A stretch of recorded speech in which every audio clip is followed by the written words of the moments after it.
బ్రహ్మకుమారి ఆధ్వర్యంలో ఎప్పుడూ కూడా మంచి కార్యక్రమాలు చేస్తూ ఉంటారు.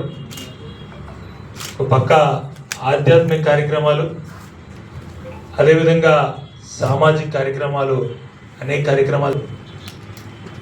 ఇటీవల మంత్రివర్యులు శ్రీ నారా లోకేష్ గారిని కూడా సోదరిమణి గారికి వెళ్ళడం కూడా జరిగింది. అది నేను కూడా ఉన్నాను. ఏదైతే మ్యూజియం పెట్టాలని కూడా ఆ రోజు ప్రతిపాదన పెట్టడం, ప్రభుత్వం దృష్టిలో కూడా ఇది ఉండడం కూడా జరిగింది. నిరంతరం కూడా జర్నలిస్టుల సమస్య తన సమస్య భావించి తప్పనిసరిగా రాత్రవని పగలవని కూడా నిరంతరం జర్నలిస్టులు సంక్షేమం కోసం కృషి చేస్తున్న వ్యక్తి గంటల శ్రీనిబాబు గారు.